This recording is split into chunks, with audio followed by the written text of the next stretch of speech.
Hello, everyone, and welcome to Cyber Smart Conversations with Harsha. Today's guest, Maria Ayalo, Global Head of Real Estate and Mortgages Technology at Life Investment Management. Maria has over 30 years of experience developing and implementing multi year IT strategies in complex real estate organizations. Maria is a seasoned CIO and believes in the power of technology to both sustain and transform an organization's success. Thank you so much for joining us. Thank you for having me, Varsha. It's a pleasure to be here with you today. It's such a pleasure to have you on the podcast. Today's topic is digital transformation in real estate. And before we start, this is one of the questions I love to ask my guests. How you got to this point in your career? Share about your career path.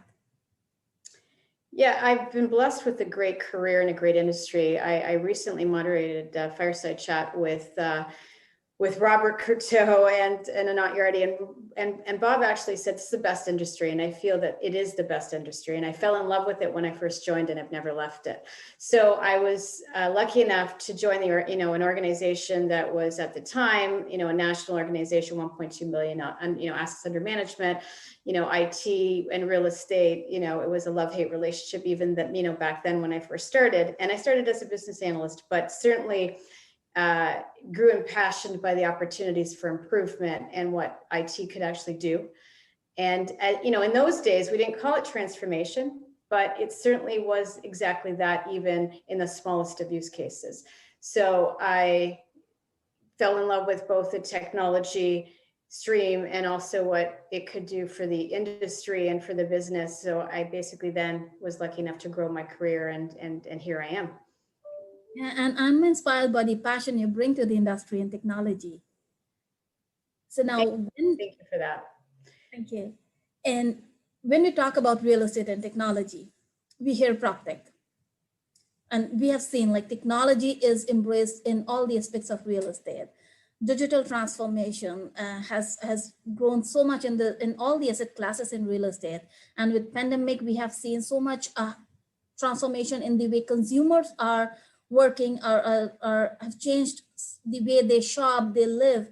And we are seeing that it is changing the real estate requirements, like space utilization, touchless, and advanced technology in our workplace, shopping centers. So what does digital transformation of the real estate industry means to you? And where are we seeing the greatest business benefits in the process? Yeah, so such a great question. And this is such an interesting time that we find ourselves. The built environment has certainly been disrupted by this pandemic, and all kinds of themes that are emerging. Is it the death of the office? Is it the death of retail? None of which are true. And as we crawl out of this pandemic, certainly I am so proud of the industry and its response to the way in which we are emerging as a stronger and I believe more digital industry than ever before. So I believe that what the pandemic has done for us is to help realize the opportunities associated with digital.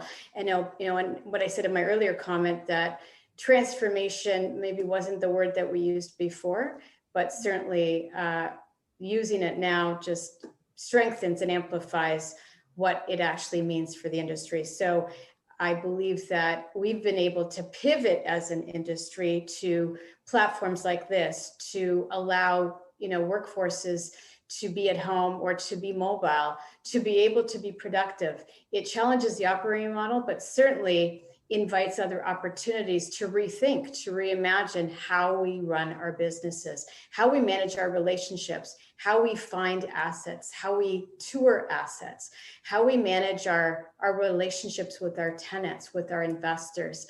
I believe that digital has really now become the forefront of our discussions and challenged us to redefine how we run our business in a very positive way. So I continue to be impassioned by what prop tech has done and is doing, how there are new players because of contactless and touchless, how we as technology professionals and executives can certainly kind of look at these opportunities and work with our business to continue to grow it and move it forward and emerge as stronger forces out of this pandemic, bring people back. I think technology will also help to bring people back and help to engage them. It will also help to engage people, our prospective buyers interested in the assets. Even the opportunities, with multifamily, I think technology certainly presents a great opportunity to help make our environment safer. So I believe that digital is going to touch everything that we do post-pandemic in a far bigger way. Yes, and like you said, there's a need to rethink traditional infrastructure, how we are using the traditional infrastructure, how we are running in the traditional way. And you mentioned some of the technology which will help people to come back to office, take care of the health and security and safety. So what are some of the key digital trends and technologies you are seeing in real estate that will make a change going forward?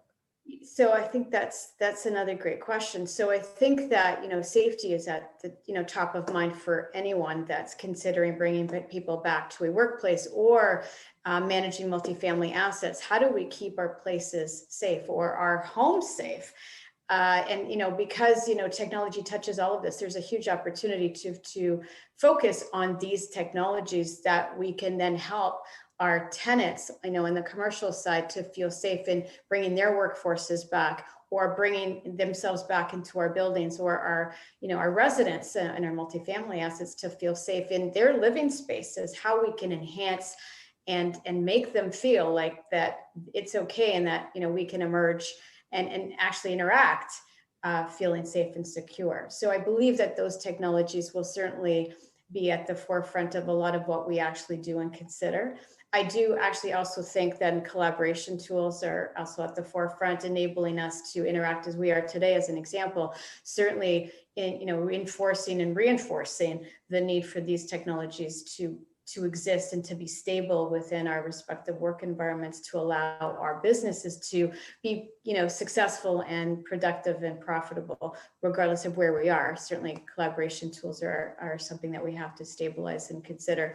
Also the workplaces that we are bringing our people back to or our tenants back to, those areas of are certainly there's a lot to bring back. The experience that the employees or tenants are expecting when they come back, or expecting when, going forward. I think that there's also a huge focus on the experience side as we come back as occupants of real estate. So I do think that there's those three priorities that we now must consider in our vision and technology and helping to transform our businesses. And certainly an opportunity for any prospective vendors or developers or entrepreneurs to consider that those are basically spotlights of consideration for technology and transformation. And this is great, Maria, because you shared this, because now we are saying people need to feel safe when they come in office. So you need to know the occupancy so that you take so many decisions based on that. And then with pandemic, touchless is taking up. So you need to make sure people who are there in the building are safe. And then these air quality monitoring and these technologies. So the technologies that evolve around safety and security. Yes, absolutely. And kill it. Yes. And certainly ESG is percolated up to top of mind. And certainly when we think about those technologies that I would say that are not necessarily aligned with the pandemic, but certainly important as a community, as a society, as a social conscience requirement that has now become something that we as technology professionals need to align with and help our sustainability teams to bring forward and to transform. I think that plays a huge role. Yes. And now when we decide of putting a technology, so some of the key considerations that are made is operational excellence and then client and tenants. So when it comes to putting together a digital plan, do you think client or tenant's journey matter? Absolutely.